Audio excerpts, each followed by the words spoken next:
Ladies and gentlemen, good evening and welcome to another episode of Trudge Report. This is a recovery-based podcast, but if Corey doesn't look sober or he appears intoxicated, don't worry. We talk about plenty of other things, including sports, trending topics, and a good bit of nonsense. My name is Sean and I am your host, joined by my good friends and fellow trudgers.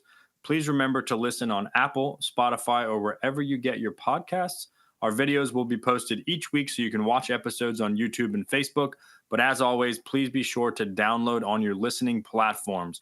Remember to like and subscribe on all social media outlets with the handle @TrudgeReportPod. We are brought to you by Stella Mix Podcast Management and our wonderful producer and editor, Miss Janine Stella, who is currently missing in action tonight. So it's just the boys tonight, guys. We hope we don't screw this thing up. She's left the inmates, the asylum to the inmates tonight. Let's go around, starting on my screen, whom I see first, Mr. Gregory Allen Phillips. How are you this evening? Whoa. Doing well. Still nursing a broken toe, but we're getting through.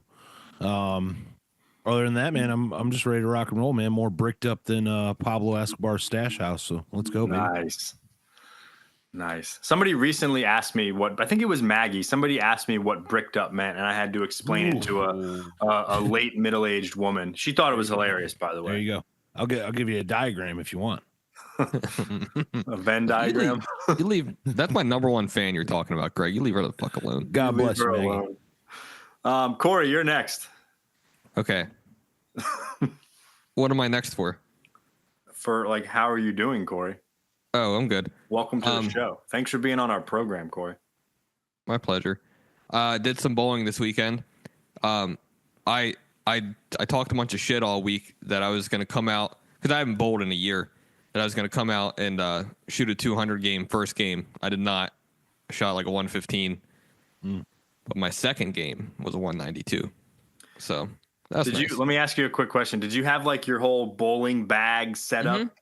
Always. Somebody already told me, they're like, yo, I didn't know Corey, like he showed up and he had this like big ass suitcase of things, and he was like, he's serious about that bowling stuff. The towel to shake your ball around in. I don't use that thing, but I had a can't towel. get a 115 if you use that thing, dude. You just can't. No. Coming out of retirement. I brought that to the event, and a few people were like, "Oh, are you a pro?" And I was like, "No, dude, I just used to work here." So, question: What weight is your bowling ball? 15 pounds. Okay, so that's a pretty hefty weight. It takes some guns to throw that. Question though: do they have to put the little silicone grommets inside the finger holes because you are a man of a little bit smaller statured hands, Greg? So you can properly grip that sucker. Greg, for your information, I think his finger girth is fine, though, right? It's just the length of it. No, guys, there's nothing about it that's fine. Baby girth. For your information, Greg, everybody uses that. If you get a ball drilled to your hands, you will have those silicone inserts. However, mine are much smaller than most people's. Is that the term, drilled to your hands? That means fitted? Yes. Yeah, it's like a fitted. Wow. Yeah. Which that's a sign of a pro, at least a semi-pro. I have like a $200 ball. I didn't spend $200 on it because I got it at cost when I worked there, but it's a pro. It's a pro ball. Anyway, let me get on to this because I got to tell you guys something. Well, can we have a hello from Bill first, or do you want to? If you want, I was going to do it Corey. now. But let her All right, go ahead. All right, listen real quick. Today, I found out that I am Disney royalty. Oh. Okay, listen to me. Listen to me closely, guys. We're listening. I found out today that a distant relative who is dead now was like a veteran Disney animation guy. So let me tell you about He made those guy. old racist Steamboat Willies, didn't he? Yes. No. So listen real quick. His name was Dave Mitchner. I'm gonna read a couple points to you guys. Okay. Dave Mitchner, a veteran Disney animator, story artist and director from 1956 up until his retirement in 1987. This is his obituary article. He passed away in 2018. Mitchner was among the relatively few artists who bridged the classic era when Walt Disney was alive to the post-Walt era. His credits in animation and later story include Sleeping Beauty, 101 Dalmatians, Mary Poppins, The Jungle Book, Winnie the Pooh, The Aristocrats, Robin Hood, Fox and the Hound. He was, I guess, like he went to an art institution and was like personally selected by Walt Disney to come work at Walt Disney Studios. He also was like one of the main directors on what's that one called? The we just watched it. The Great Mouse something. I can't think of the damn name right now. Anyway, one of the other facts that I learned about this guy was like he helped design like multiple parts of Epcot. Like that's fucking cool. Wait, so this guy's related to you? Yeah, how? Okay, yeah. So I will find out the exact. This is pointless. But if he is, that's cool. Yes, I'm getting there. Damn it. Oh, okay. I will find out the exact lineage. We're going to do some research. However, this article and a few other articles mentions that he is the nephew of best-selling author James A. Michener, who I already know I'm related to, distantly, but we are related. He also worked on like the Jetsons and stuff after he left Disney. The podcast, dude. He's dead, so cryogenically frozen like his Disney. family, yeah, for sure. That could be. But yeah, so like he's on like the credits of all these classic Disney films. I never knew. I never knew. I think two things here that are really important. Number one, I'd like to just shout out that Disney Robin Hood gets often overlooked. That was a banger. That was one of my favorites as a kid. That was an absolute banger. And two, as an avid Disney goer, I suggest that you cause an absolute scene next time you're there. If they don't, I'm going to. If they don't, definitely roll out the red carpet for you. Yes. Full VIP experience. I haven't seen him this excited since Gabby finally decided to date him. Finally? That's not how that went.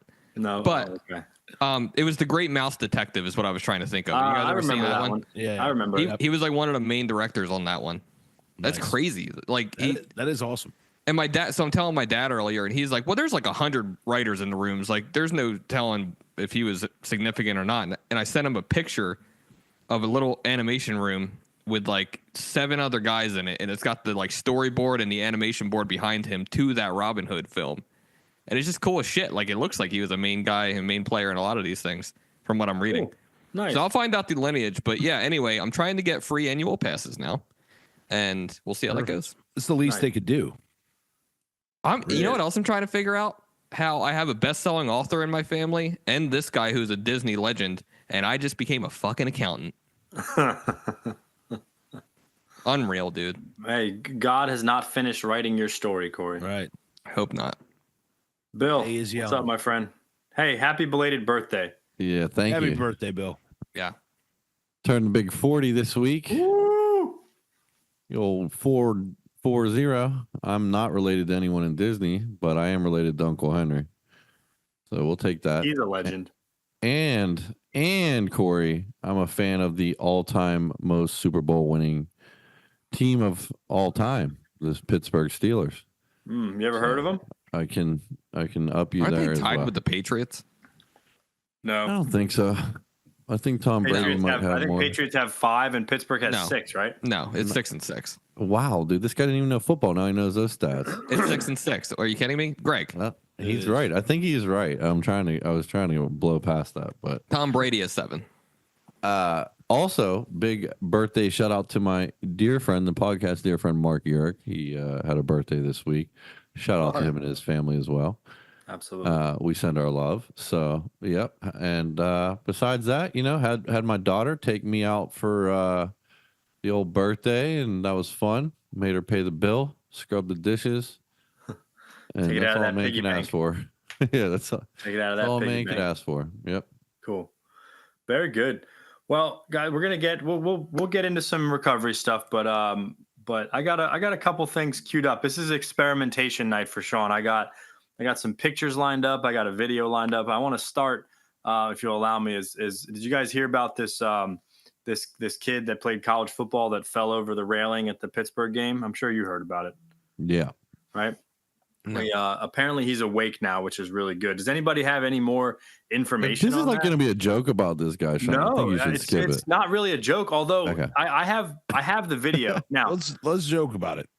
It might be. We could joke about it. It might be kind of small. The video. I'm new at this whole thing, but I did test it out pre-show, sharing the screen.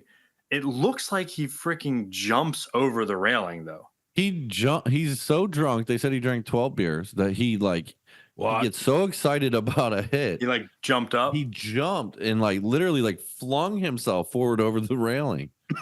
Well, here, let's. He told me. No, I'm just kidding. He told you. Play it back, McDonald. Bad joke. Let's see it right here. It's bad. There's no audio, so it's only going to be for the watchers. I can provide some audio if needed. Not for the walkers after this. It's probably small, but it's out there by the blue stripe in center field. Watch.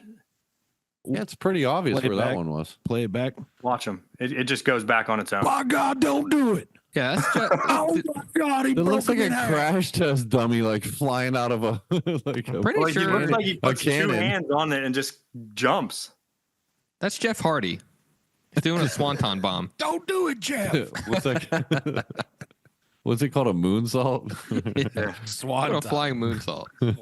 But the wild part is that they say like when you're drunk, it's actually better to fall when you're drunk. You're limber. I think that's science, right? I believe that's true.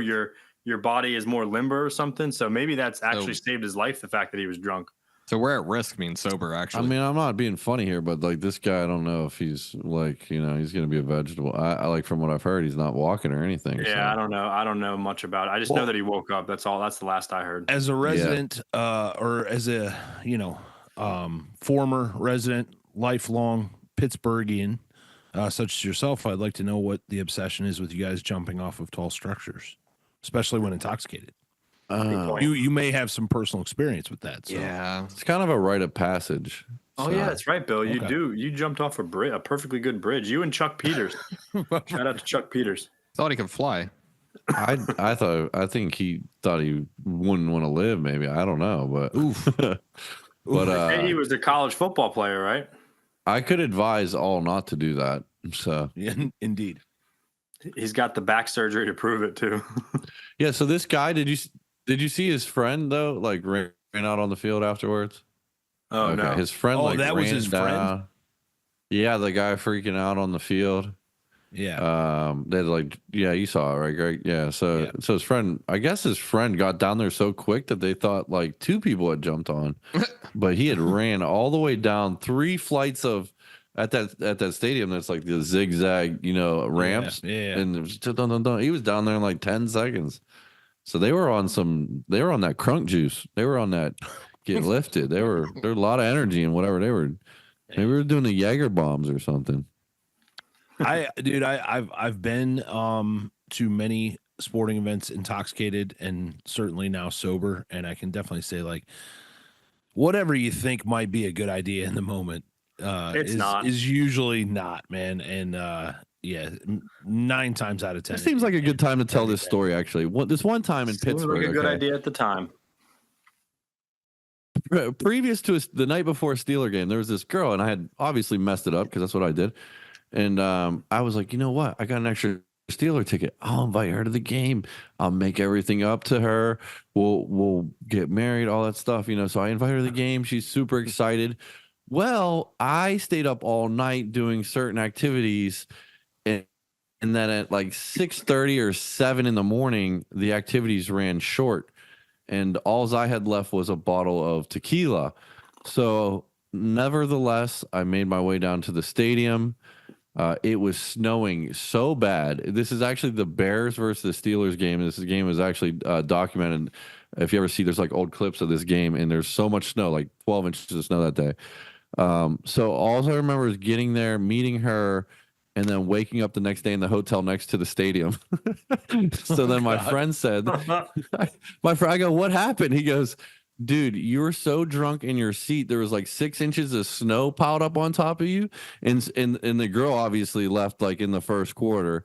And and they're like, he's not well. You got to call the ambulance or whatever. And he's like, no, he's fine. And he punched me in my shoulder like super hard. And he said I didn't even move. The security like escorted me out of the stadium basically. And yeah, I woke up in the hotel next door there. I don't even know how I got in there either. So. Hey, at least you were in a hotel. Yeah, it was a fun story. Was it a nice hotel? It was a nice hotel. I had like a empty lobster container next to me. A bottle of Grey Goose I had ordered at like 1:30 in the morning. One Apparently, of those Altoona pizzas. I had smoked a blunt in the hotel room. Yeah, it was one of those nights, guys. Don't do stuff like that. That's not cool. Seemed like a good idea at the time. Yeah, you get me going about Pittsburgh sports activities, Sean. You know, all sorts of good memories will pop back up. I know. I got another picture. I got a picture I want to show. It's the one I put in the chat earlier this morning. I thought this was hilarious. I was watching I had to get an alignment on my car this morning, and I was watching. They had like CNN or something on TV. I don't know. I was just watching, and they were absolutely like furious. At least the people that were talking about it. I just thought, aren't they like atheists though? Like I don't understand. I just thought this was hilarious. Like, what are we doing? He looks perfect. Like he looks like he absolutely could be the Pope, which is. There goes half our viewership, Sean. Both scary. No, this is nothing political. I just thought it was funny. I just thought it was pretty funny. He looks very Pope-esque, but. A lot of people up in arms. I don't know if that's a good thing or a bad thing. Yeah, for the state of popes, but the thing is, Sean, the White House like social media account is the ones that put this out. Well, yeah. I want my government to have a sense of humor. Come on, man, let them have a sense of humor. I want half of them not to have jobs, honestly. So there's no harm in what he did. Yeah, there's no harm in it. Everyone needs to lighten up. The entire world, the left and the right, need to lighten up and have a good laugh on a Monday morning. That's the way I saw it. For sure. Yeah. That's the way I saw it. What else is going on? I got one more thing to talk about. That's actually pretty cool. One more picture. You guys got anything? Anything you're chomping on? Anything going on? Greg, sorry about your loss last night. Yeah, it was rough, man. It was rough. Game one. A lot of game. A lot of game series. One, Cavs in 6. I believe that actually. Like that's not unrealistic. Your Warriors pulled out of Game 7. Good for them. That was a great game. Not sure. I like that we're going on a one day rest and then against a ginormous Minnesota Timberwolves team. But you got to win in order to get there. You got to win in order to get there, and be thanking your lucky stars that you're not having to face a very well rested Oklahoma City Thunder. Going into tomorrow night. Good stuff. The Knicks got blown out tonight. It looked like. I don't know. The game's not even over. They got dusted. Yet, Tatum and Brown didn't even shoot that well, and they got dusted. But Cavs will pull it together, man. They just played terrible defense through one half of basketball and couldn't compensate for that in the second half. So we'll tease the listeners. We'll bring some more NBA content to the YouTube channel separate from the podcast. I do want to say one thing though is most likely Indiana's not going to make 19 threes, or if they do, Cleveland's not only going to make 9 again. That was really the big differential, right? If those numbers are more even, it's a different game, I think. It's hurting not having Garland on the floor either. Yeah. Yeah. And you know what? One last thing I'll say while it's fresh in my head, for anybody that watched the game, those refs are bullshit. And like I hate that it comes down to that, but like there were just blatant fouls not being called that pissed me off so much. End rant. All right. I got another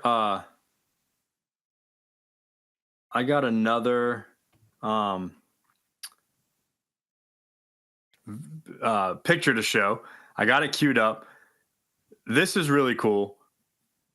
I want to talk about this a little bit, and I have an article to go along with it. Bill, I don't think you saw this pre-show, so here, tell me if you can tell what it is. Nope, that's not it. There we go. Can you tell what that is, Bill? Nothing I can say on that. That is I don't even remember, Greg. Do you remember what they called it? On the left. I don't on think the they left had is from the movie speeder. Star It's just Wars. a speeder.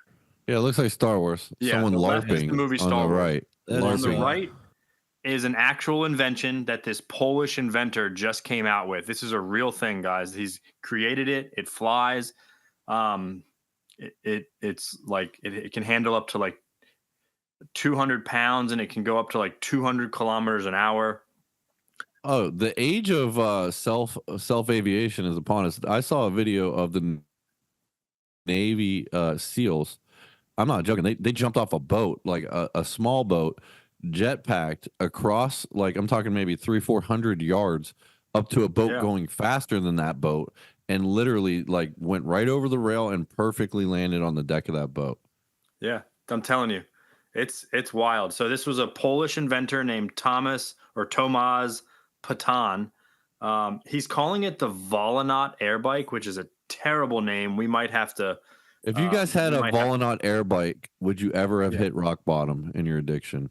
Oh, absolutely not. No, I would have been up in the clouds, brother. Out people. I'd be like, let me see that real quick. Go and jump on my Volon and fucking hide. If I had left and right, if I had an Ewok speeder, a lightsaber, a Millennium Falcon, or anything like that, I would have never ever hit a bottom for sure. I would have wore LA gears while I did it too, so I could light up the sky while I fucking ride away. Let's go. Yeah, there's like videos on it on YouTube, like teaser videos and stuff. I don't know. I just thought that was fascinating. It's just it's a fascinating little endeavor, you know.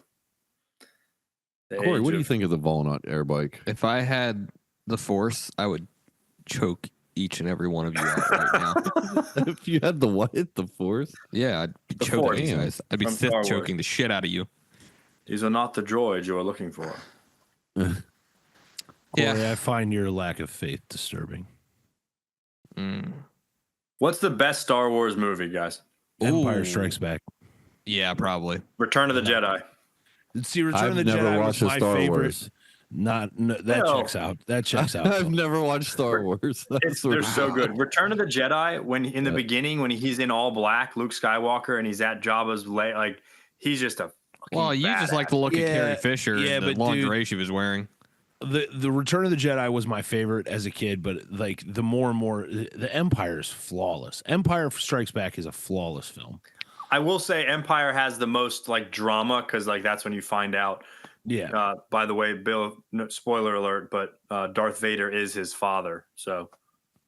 Yeah, I knew that from the clip, but I saw the one where like they'll come back. There's Harrison Ford's like 70. Well, he that's from the new one. Yeah, he dies. I saw that one. I think. Yeah, where he dies. Yeah. He dies in like the first scene. No, he dies at the end of the movie. End of the movie. Yeah, he dies at the end of the movie. Come on, Sean. I know this stuff. Star Wars, the first scene is it's just a side character they made up that was played by the great Max von Sydow. Dies in the first scene. But here's the thing. All 9 of those movies, I can find things that I absolutely love about each one of them. For example, I think the absolute best lightsaber battle of all 9 movies takes place in The Phantom Menace. Really? Oh, absolutely. With Darth Maul versus Qui-Gon and Obi-Wan. That's with the music. Both of them, when the it's music playing in the background is like so on point. But Obi-Wan and Anakin going at it in Episode 3 is pretty iconic too. It's pretty good. Yes. Even the one with the Adam Driver one, in the newer one with Kylo Ren. Yeah, that's a great one too. When they're in the forest and the snow and stuff. Yeah, that's pretty badass too. Yeah, like I said, there's things about each one of those movies that I can absolutely love. That's why I believe it's one of the greatest stories ever. I can't believe you've never seen any of them, Bill. You've never seen any of them. You're lying, dude. That's wild. I've seen scenes like I remember the Ewoks. I remember those tall walking things, and then I remember Darth Vader saying, "I'm your father." But I've never seen the movie from front. No, I don't. I've never seen it. We might have to have a sleepover, Bill, a slumber party. You and me. And Corey. Down. You, me, and Corey. We'll wait till Greg's in town. Oh, dude, I'm down to watch Star Wars anytime. Bring my lightsaber, dude. Food. Did you get one? No. Lucy got so Lucy comes up to Gabby and said, "I want that claw machine." It's one of those claw machines. And it was like $55. And she said, "You go tell your father that you want that claw machine that costs $55. So Lucy marched up to me and said, "Dad, I want that claw machine that costs $55. And I was like, no. But if you still want that purple lightsaber over there, you can get that for $45. So she got a lightsaber. That was $45. I still have to go build my own one day. How much does it cost to build your own? It's a couple $100, right? $250. So I'd do it in a heartbeat. I mean, I will one day, but this wasn't the trip.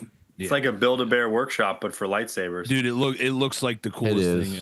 It looks. Yeah, I did that amazing with my kids. The build the thing. No, yeah, it is super expensive. I'm told it's quite the experience, though.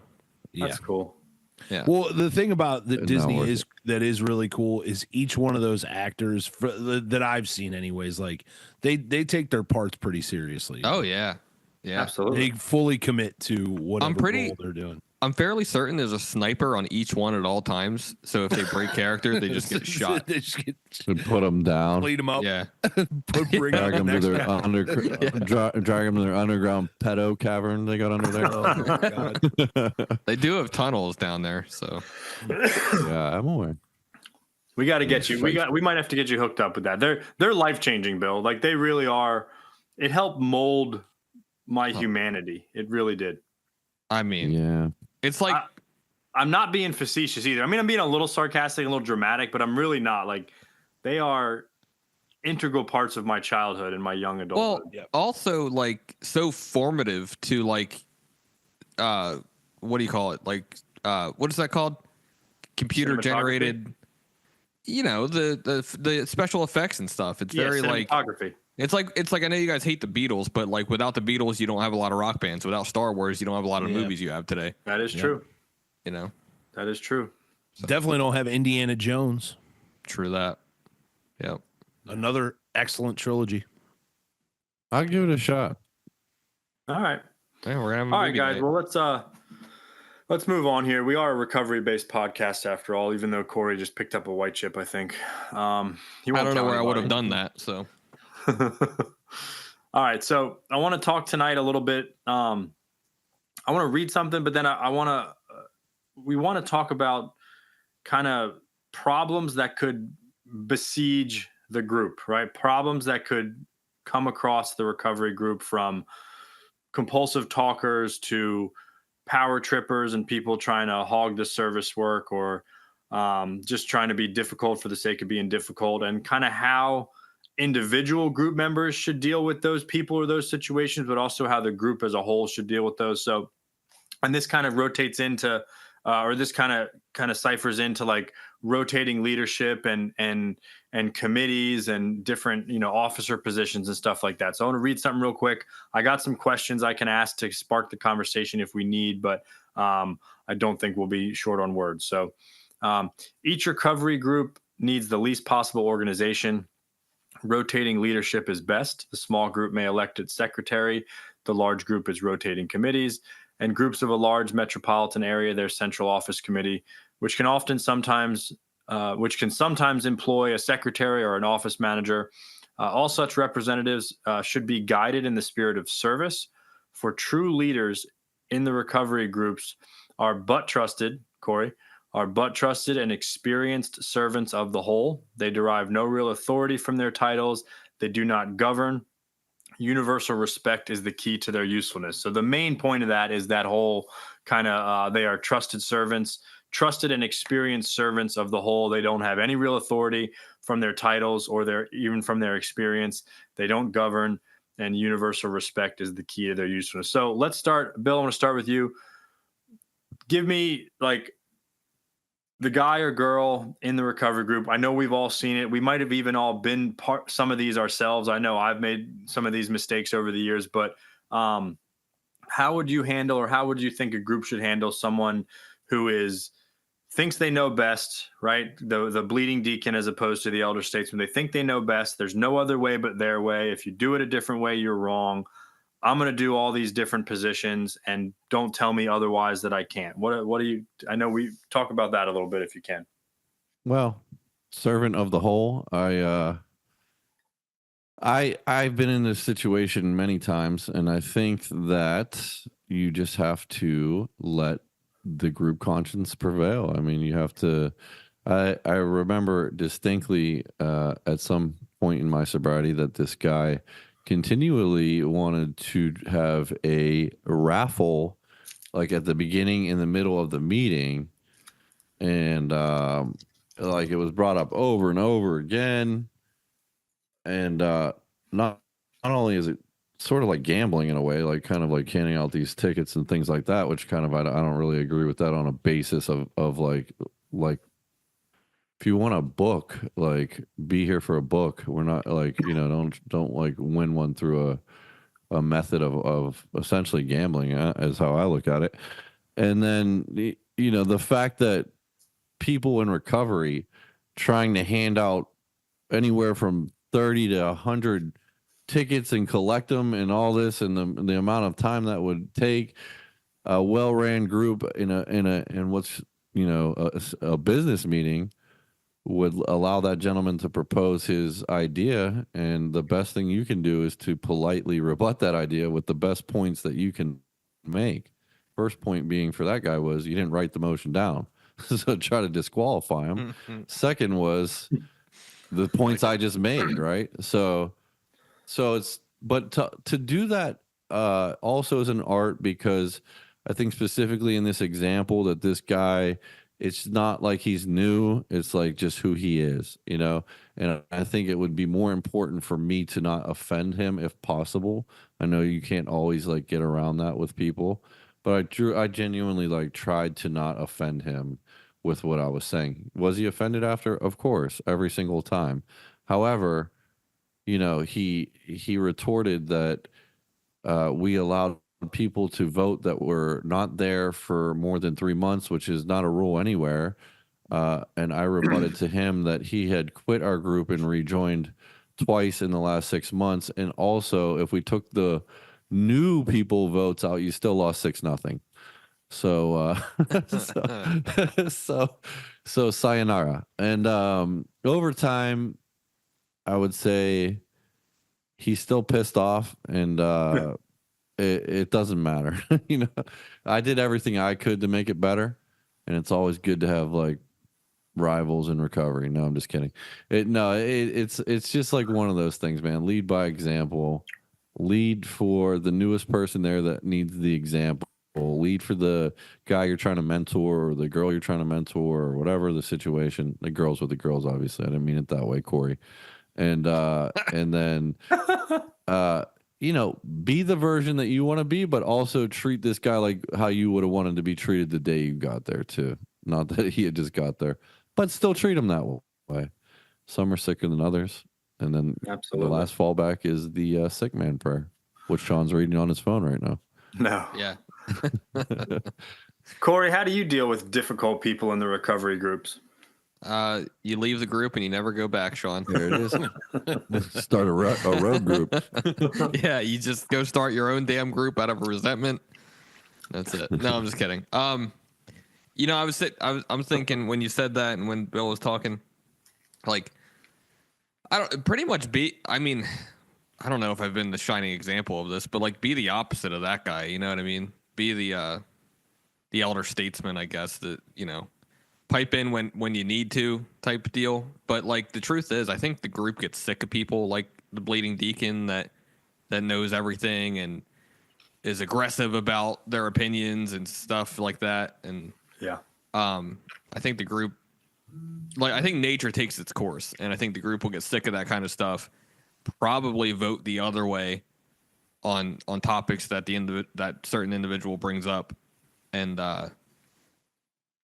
eventually that individual is going to get pissed off enough that he's not getting his way. He's going to probably do exactly what I just said and go to another group or whatever. Maybe not, but I agree with like how Bill said, like, trying to have a civil conversation, on the side. And that's always, like, direct is a good option to take, yeah.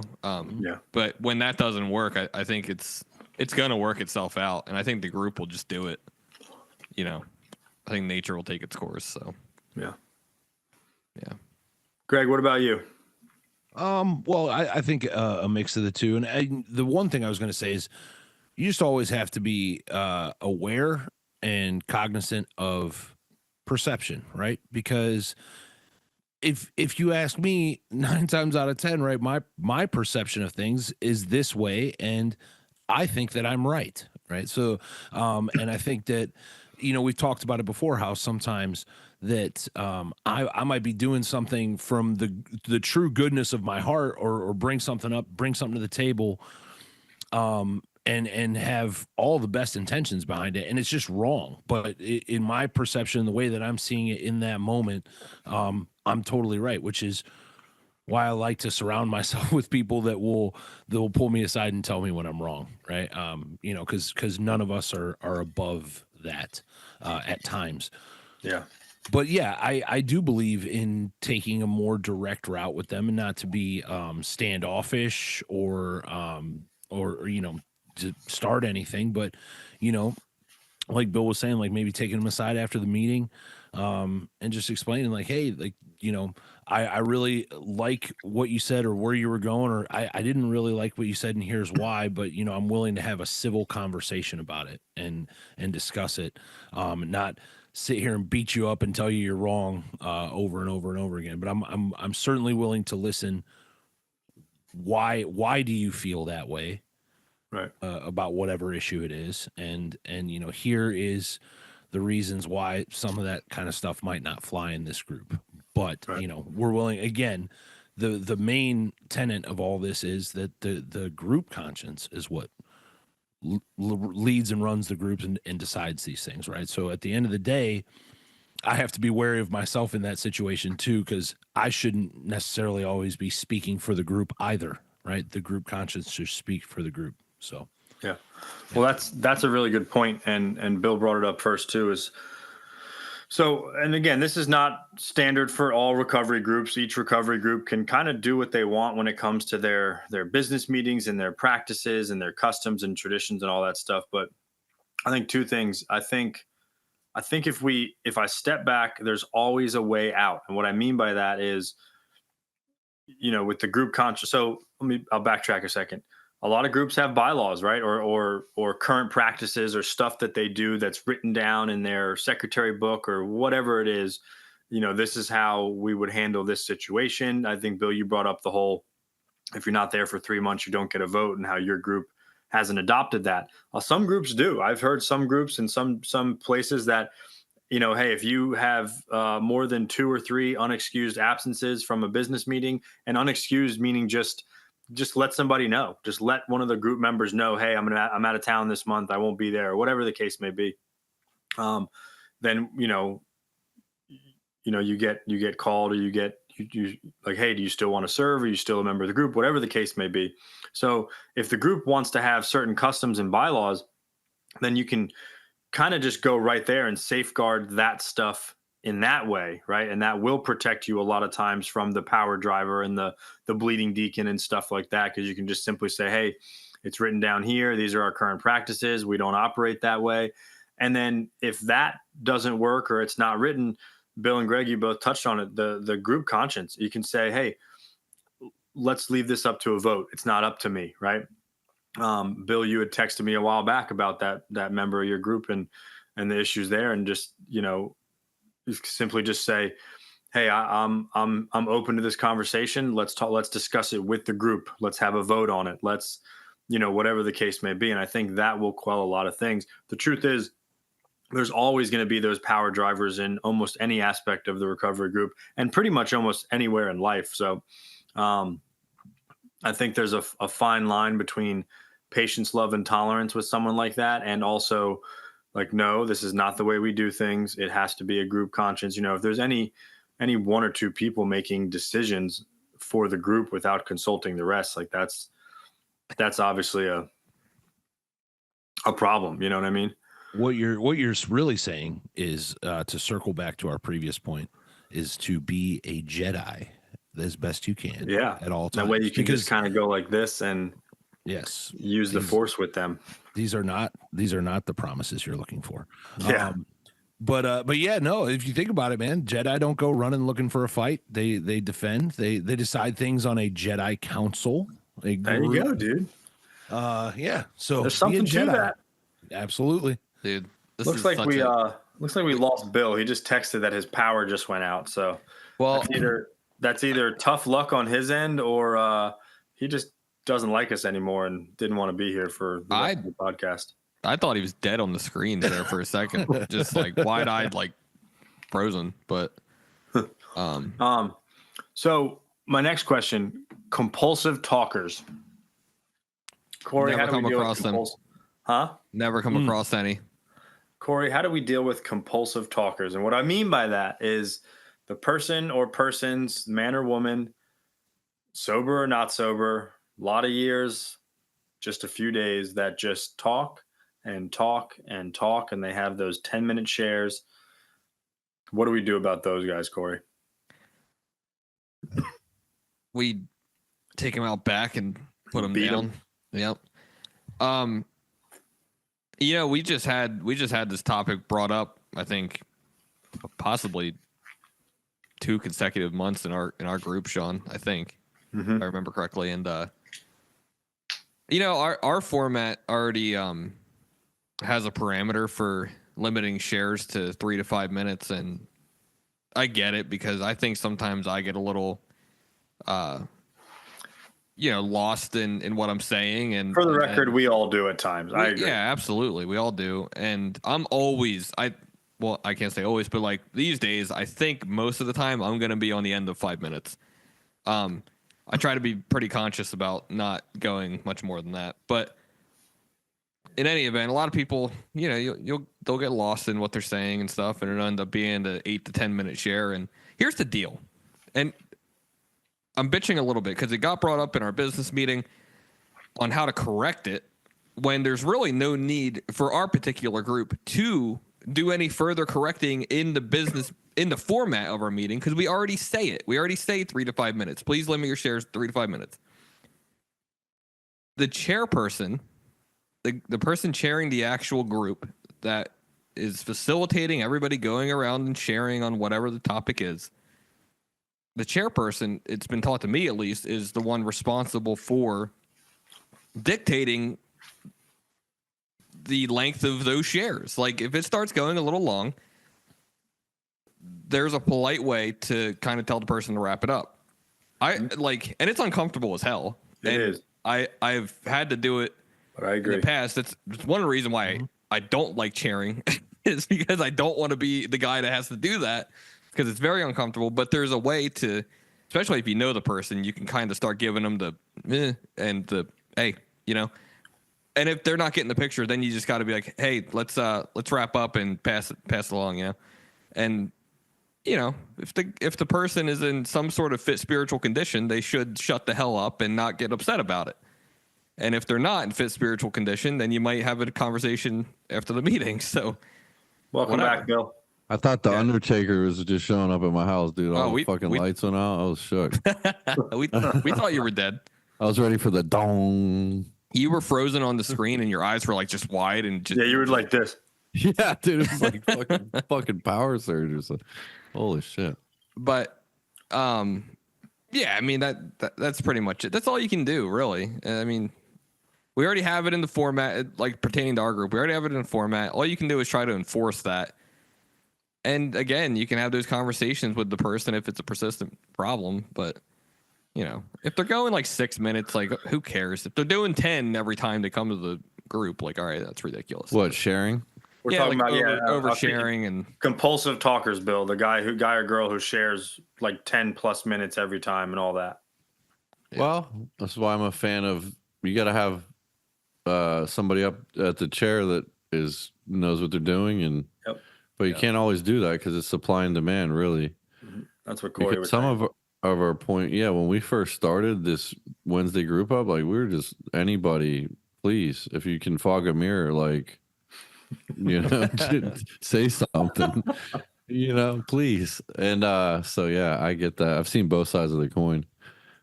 Well, also, you guys, if along with the chair, like I just said and Bill just said, if we have a newish person in the chair position that night or whatever, who may not be so comfortable telling somebody to keep it moving, like us experienced group members that have been there for a while need to maybe in a hushed way be like, hey,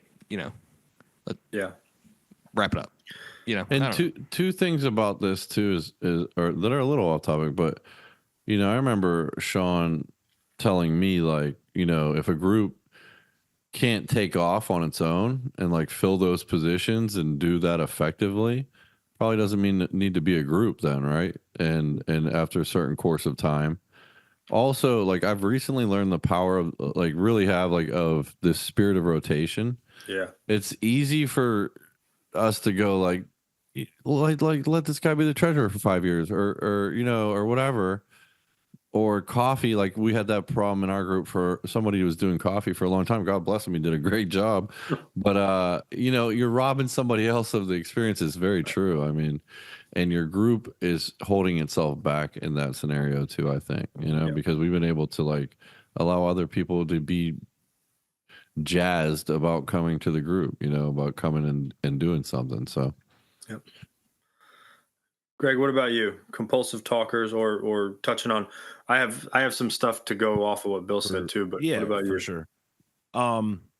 Well, I think, again, it is the importance of ensuring that you have somebody with a little bit of experience up there at the chair position. And if you don't have that luxury, counseling that person the best you can prior to the meeting starting or prior to them taking that position. Like, hey, here are some of the responsibilities. Like this service position that we're putting you in for the next month comes with a little bit of extra added responsibility at times. So, and here's what it is. If it comes down to, if you're uncomfortable with any of that, hey, let us know and we'll help you the best we can. I do try to remember when I'm in that position. I wish I had a gavel. A gavel would be so cool. Just boom, you're done. They had one at this one meeting on the Sunday. Judge has spoken. It's called the FU hammer or something. But you do run into that, man. You run into that with some of your own group members. Some of your own group members who have sat there and who have voted. They're the worst sometimes. Yeah, we want this only to be 3 to 5 minutes, and then they talk every time for 10. There's certainly at least one name that springs to mind that we all know, but and love, I should say. So, but I also try to remember that when I'm up there, it sucks because it is my job to be the gatekeeper, but I am also not the gatekeeper of what somebody is trying to say, what God is working through them at that moment. You know what I'm saying? And so I do try to very much maybe not keep it at a time limit, but just see how it's flowing. Now, if the share is just rambling on and on and on, and we're talking about, you drop some acid with some chicks in the 60s and they turned into wolf beasts or whatever right before your very eyes, maybe that's the time to cut somebody off that has really no bearing on anything going on in that meeting. I think I've heard that before. And certainly isn't solution based. Yeah. But if some girl's pouring her heart out about how she got assaulted, or some guys talking about how resentments are eating him up inside, that's not my job to limit that or cut that off. You know what I'm saying? Maybe it's my job. I don't think it's my place. Let me within reason, almost though, because honestly, if somebody starts going on for 5 minutes about their broken weed whacker. I'm sure. Yeah. If here's the safety net, like if it's that bad, right? Like you have a chronic, like we have one or two, but like if you have them really chronic, you just implement a bell or something, like a timer, and maybe change it later. But I've seen that done and it works. Like I've also there's no excuses. Right. There are no excuses, and I agree with that. And I'm certainly like much more the hard-nosed approach, but the last thing that we would want is to push, because I have seen people get pushed out. And you know what? If you're getting pushed out because you got cut off, then that means you probably got some serious work to do on yourself. But we don't also want to be right. We're here to freely give what was given to us, and that's it. You know what I'm saying? That's the main thing. So I would have strongly argued when I first got there that, like, all right, then I'll just double dip, 2-3 minminutes, and then we're good.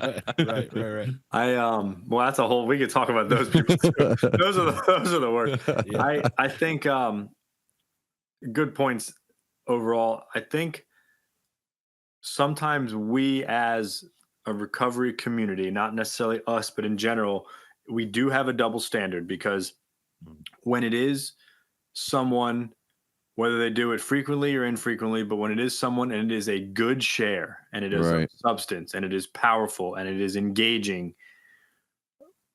Number one, if it's engaging and powerful and of substance, I sometimes lose track of time, right? I'm not glancing at, I'm just listening.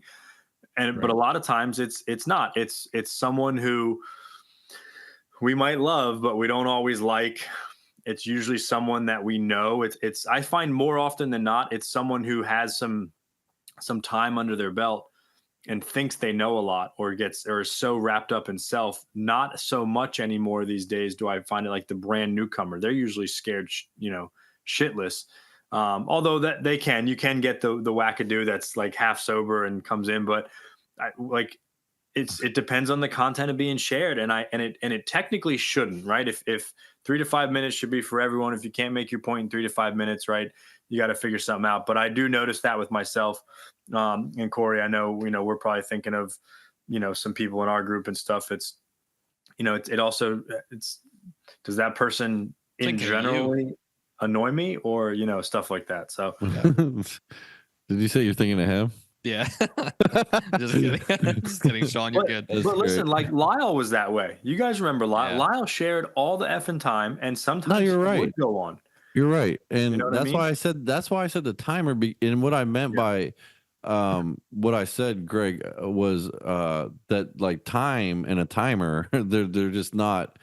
There's no arguing. It's time. You know what I mean? Like we hit the time for you. Like it's time. Yeah. I will say though that Bill, I see what you're saying. That sometimes the whole vibe of the meeting is really weird. Now there's a late Sunday night meeting that I recently chaired with some older members that we all know well, and they have the little 3-minute hourglass. That's what I meant. And they say in the beginning, it's in their format, the chairperson will flip this and will indicate when it's time up. I've done it a couple times now. I've chaired that meeting. It's gotten easier. The first couple times it's really awkward.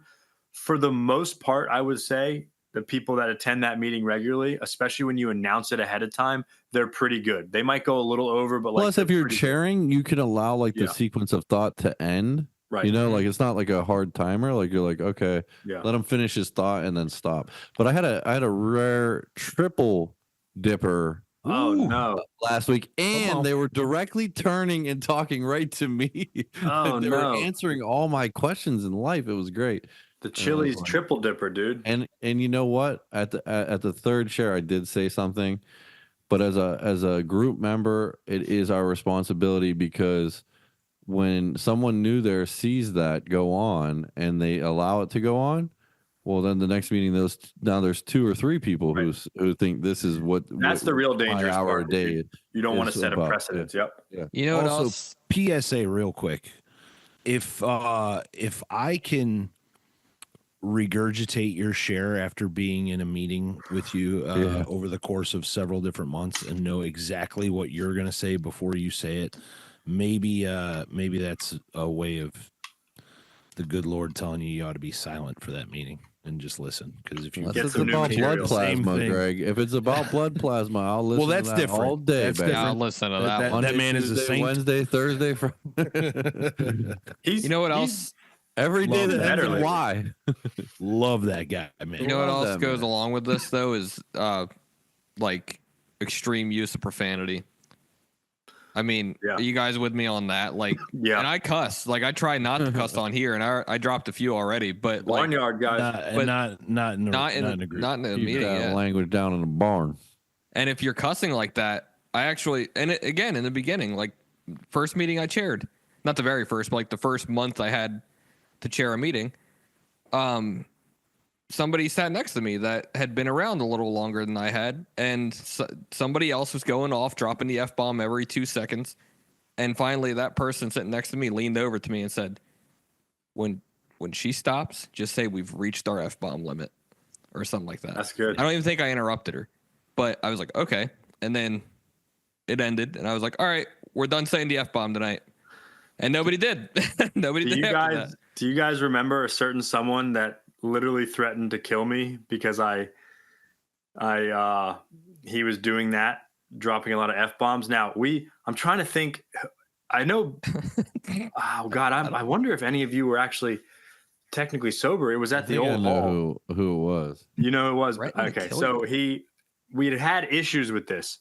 I know who This it was. specific person, and he was multiple years sober and a grown-ass man, and he was a little out there, but he was dropping F-bombs and cussing all kinds of stuff. So we like put something in the format, and this was like weeks on weeks on weeks he was doing this. We put something in the format to not do that, you know, et cetera, et cetera. We announced it at the beginning of the meeting, and like he proceeded to still do it. And I was at that stage in my sobriety where I was like, I was not backing down from it. And I wasn't even chairing the meeting. I was actually standing up on the side of the old hall near the coffee. And I like inserted myself after he finished his share and just said, you know, basically, and I didn't specifically direct it at him, but everybody knew I was talking to him, and I generalized it and said, really, we want to cut down on the swearing. I forget exactly what I said. My emotions were running. Heart was beating fast. I don't know if I said it in the best possible way. I tried to. I desperately tried to. I'm pretty sure there's a gang of old timers that want to beat Sean up. Like if they, I was going to say, you know, they're going to beat the shit out of Sean. No, this dude was a loner, bro. This dude was a loner. I know, Sean, but if they ever like all get together and they're like, you know what, we can, so they're all in their wheelchairs just chasing him down. The next you little whippersnapper. The next morning, I had a text message from this guy.